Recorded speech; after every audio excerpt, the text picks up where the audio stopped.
नमस्कार, आप देख रहे हैं प्रदेश का सबसे भरोसेमंद news channel India news Uttar Pradesh Uttarakhand और मैं हूं आपके साथ शुभेंदु सिंह।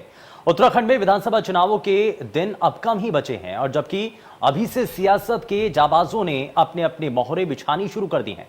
सभी राजनीतिक दल अपनी अपनी तरह से जनता का विश्वास जीतने की कोशिश में जुटे हैं, जबकि अपने विरोधियों पर भी जुबानी तीर चलाने का एक भी मौका नहीं छोड़ रहे।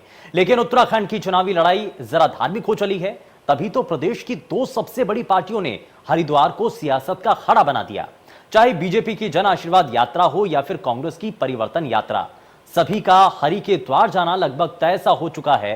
हालांकि हरि के आशीर्वाद के बाद जनता का कितना आशीर्वाद उनके साथ है, ये तो वक्त बताएगा। लेकिन सवाल ये कि हरि को किस पर ज्यादा विश्वास है, हरि किसके साथ हैं, अगले आधे घंटे तक इसी को लेकर के हम चर्चा करेंगे और हमारे साथ कुछ खास मेहमान भी जुड़ने जा रहे हैं। लेकिन चर्चा इस बात को लेकर के कि हरि के द्वार में अगर पहुंचने का सिलसिला शुरू हो चुका है, तो क्या हरि के द्वार से ही सत्ता की वापसी में कांग्रेस पार्टी आप इस उम्मीद में है या फिर भारतीय जनता पार्टी एक बार फिर से सत्ता में वापसी कर पाएगी? ये देखना अपने आप में बेहद दिलचस्प है।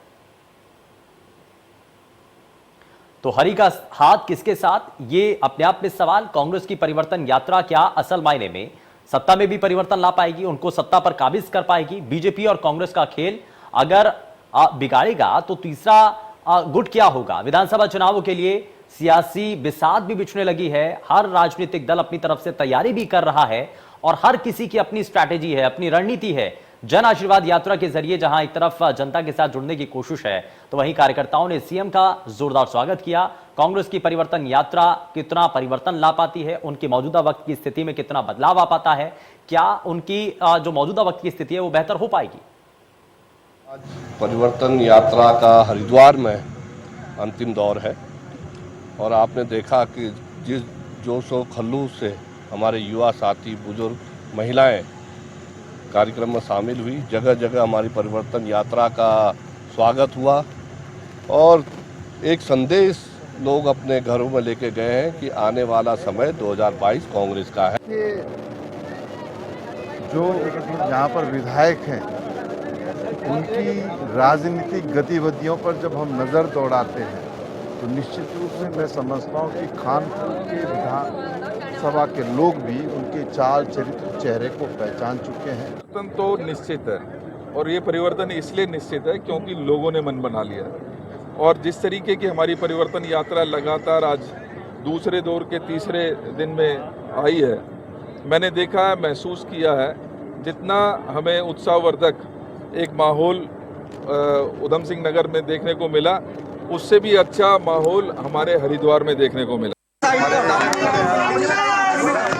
पूरे प्रदेश से आए हुए हमारे ओबीसी मोर्चा के सभी पदाधिकारीगण और उनके बीच में हमारा संगठन का कार्यक्रम था और उस कार्यक्रम में भाग लिया है। जो हमारी जो योजनाएं हैं उनकी जानकारी दी है और सभी कार्यकर्ताओं का आह्वान किया है कि सभी कार्यकर्ता लोग जो है लगे ही हैं और जो उससे लगे। सर, भगवानपुर में रोड शो है, क्या क्या कार्यक्रम रहेगा? वो हमारी जन आशीर्वाद रैली है और उस रैली के माध्यम से हम सभी लोगों का आशीर्वाद लेने के लिए जगह जगह जा रहे हैं। तो हर राजनीतिक दल अपना पूरी तरीके से पुरजोर कोशिश में लगा है। कोशिश इस बात की कि उनका राजनीतिक दल सत्ता में काबिज हो पाए और इसीलिए तैयारियां जमीनी स्तर से शुरू कर दी गई हैं और हरि के द्वार को एक बार फिर से याद किया जा रहा है। यानी कि हरि के द्वार से क्या सत्ता के द्वार तक पहुंच पाएंगे वो राजनीतिक दल, जिसकी कोशिश में आप लगातार कार्यकर्ताओं के साथ मजबूती अपनी पार्टी को देने की कोशिश है। आप दरअसल इसको लेकर के चाहे भारतीय जनता पार्टी हो, चाहे कांग्रेस हो या फिर आम आदमी पार्टी, जो कि प्रदेश की सियासत में पूरी तरीके से सक्रिय नजर आ रही हैं, लेकिन सत्ता का स्वाद कौन चखता है ये देखना होगा।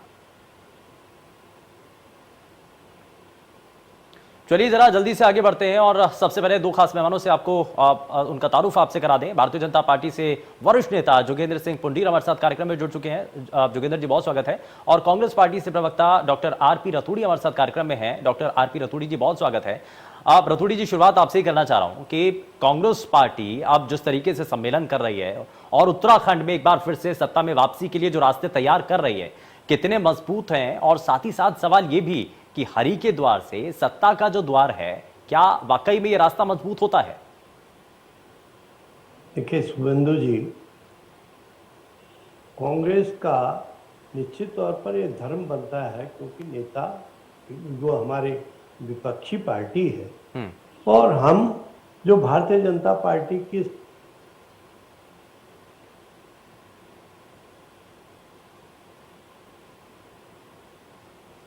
जो हमने 4.5 साल के त्रासदी के दिन देखे और 7 साल केंद्र के जो आज हम महंगाई से जूझ रहे हैं, जो बेरोजगारी से जूझ रहे हैं, हम इस बात को लेकर के जनता के बीच जा रहे हैं कि आप इस सरकार को उखाड़ फेंकिए, परिवर्तन कीजिए। और जहां तक भारतीय जनता पार्टी का है कि ये जन आशीर्वाद की बात कर रही है, तो आप देखिए जनता ने 2019 में उनको आशीर्वाद दिया था, वहां से सांसद बनाए थे, उनको कैबिनेट मंत्री बनना था। पर आज हरिद्वार की जनता अपमानित महसूस कर रही है कि उसके सांसद को आपने किन कारणों से, या तो वो इतने नालायक हैं कि आपने कैबिनेट से हटा दिया और उत्तराखंड के लोगों को अपमानित कर दिया कि कैबिनेट मंत्री को हटा के राज्य मंत्री दे दिया, और आप कह रहे हैं कि हमको जनता आशीर्वाद दे। तो हरिद्वार की जनता का आशीर्वाद का तो आपने अपमान कर दिया, तो अब आशीर्वाद क्यों देंगे? आपको तो सांसद दे दिया था, आपने मंत्री बना दिया था, आपने मंत्री पद से हटा दिया। या तो वो प्रतिनिधि जनता के हितों की रक्षा नहीं कर पाए इसलिए हटाया, और जब वो जनता के हितों की रक्षा नहीं कर पाया तो आशीर्वाद क्यों मिलेगा? नहीं, तो ये एजेंडा होगा कि हरिद्वार के या उत्तराखंड से जो सांसद भारतीय जनता पार्टी के चुनकर के गए उनको मंत्री क्यों नहीं बनाया, ये चुनावी मुद्दा होगा क्या? मैं आपसे ये जानना चाह रहा हूं कि आप जब सम्मेलन कर रहे हैं, जनता के बीच में पहुंच रहे हैं, तो कांग्रेस पार्टी की रणनीति क्या है? और क्या हरि के द्वार से सत्ता के द्वार खुलते हुए आपको नजर आ रहे हैं, और वो भी अब चुनाव से पहले? देखिए शुभेंदु जी, हमने हरिद्वार से निश्चित तौर पर हरि का द्वार है, आशीर्वाद मां गंगा का तो सभी लेते हैं, वो कोई भी दल हो। लेकिन हमने जो हमारा पहला चरण हल्द्वानी और आपके खटीमा से शुरू हुआ था, हमने जो राज्य आंदोलन के शहीद थे वहां से हमने नमन करके उस परिवर्तन यात्रा का शुभारंभ किया था। पहला चरण वहां, दूसरा चरण है। पर हमारा ये सीधा पूछना है कि हरिद्वार के लोगों ने तो भारतीय जनता पार्टी को आशीर्वाद दिया था, विधायक भी दिए थे, सांसद भी दिए थे, अपमान तो भारतीय जनता पार्टी ने किया है ना, फिर आप आशीर्वाद की आशाएं क्यों रख रहे हैं? ठीक है जी, लेकिन रतूड़ी जी, मैं जरा आपसे यह भी जानना चाहता हूं कि भारतीय जनता पार्टी ने तो अपना सीएम फेस प्रोजेक्ट कर दिया है, आम आदमी पार्टी की तरफ से भी अपना मुख्यमंत्री का चेहरा साफ कर दिया गया, लेकिन कांग्रेस पार्टी कहां है? मैं इस सवाल का जवाब आपसे लूंगा, लेकिन जोगेंद्र सिंह, मैं जरा जल्दी से आपसे रिएक्शन लेना चाह रहा हूं। बात हरिद्वार की है, और हरिद्वार से अगर सांसद या उत्तराखंड के जो सांसद, उनको मंत्री क्यों नहीं बनाया गया? ये कांग्रेस पार्टी के नेता, प्रवक्ता इसको लेकर के टीस बनाए बैठे हैं, और उनका ही कहना है कि हरिद्वार के विकास में बड़ा हद तक रोड़ा बना है, अगर मंत्री बनते तो शायद बेहतर तरीके से और काम करवा पाते।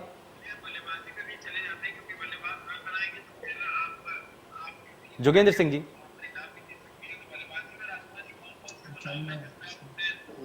जोगेंद्र जी, मुझे सुन पा रहे हैं आप? पहले इनको और टीवी बंद करें। जोगेंद्र जी, मुझे सुन पा रहे हैं आप?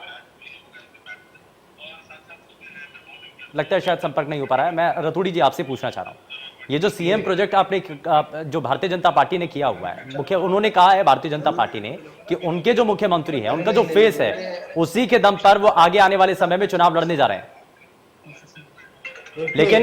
लेकिन आप जरा ये बताइए कि कांग्रेस पार्टी अभी तक स्पष्ट नहीं कर पाई है कि किसके नेतृत्व में चुनाव लड़ेंगे। देखिए शुभेंदु जी, कांग्रेस का स्पष्ट नेतृत्व है, कांग्रेस का चुनाव चिन्ह हाथ है।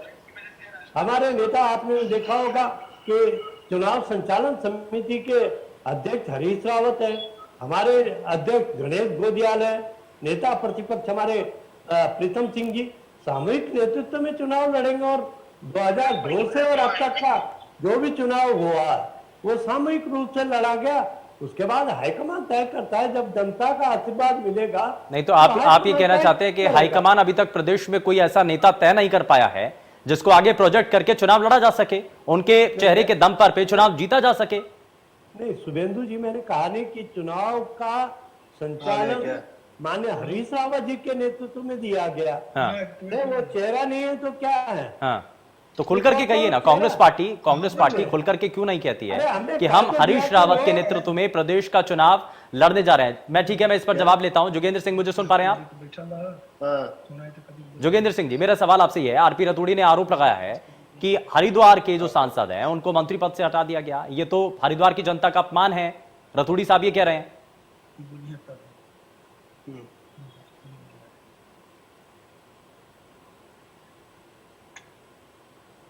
जोगेंद्र जी जवाब दीजिए। क्या बोले? हम बोले कि चौराहे पर है तो जोगेंद्र जी मुझे सुन पा रहे हैं आप?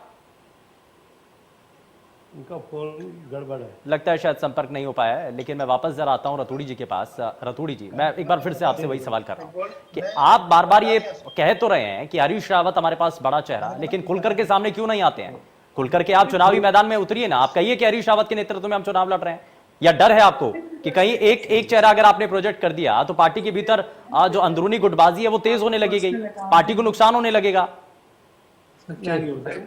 रतूड़ी जी, ये हमारे विरोधियों की उपज है। अरे हमारा चेहरा, मैंने कहा नहीं कि चेहरा कांग्रेस का सामूहिक होता है और उसका चुनाव चिन्ह हाथ होता है।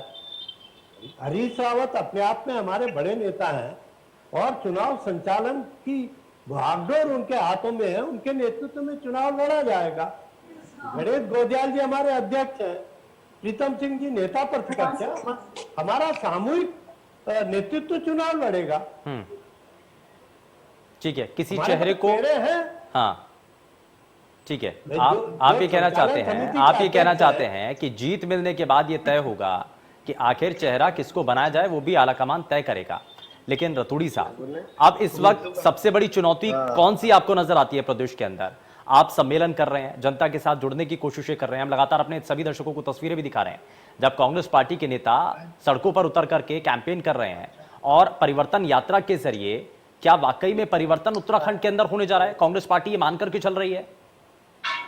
देखिए शुभेंदु जी, कांग्रेस पार्टी, मैंने कहा कि 4.5 साल में जो उत्तराखंड के लोगों ने, क्योंकि भारतीय जनता पार्टी ने 2017 में अपने 9 संकल्प जनता के सामने रखे थे और उन 9 संकल्प में रोजगार था, उस 9 संकल्प में पलायन को रोकने का था, उस 9 संकल्प में महिलाओं को शराबबंदी का वादा दिया था, महंगाई घटाने का दिया था, बेरोजगारी समाप्त करने का वादा दिया था, भ्रष्टाचार समाप्त करने का वादा दिया था।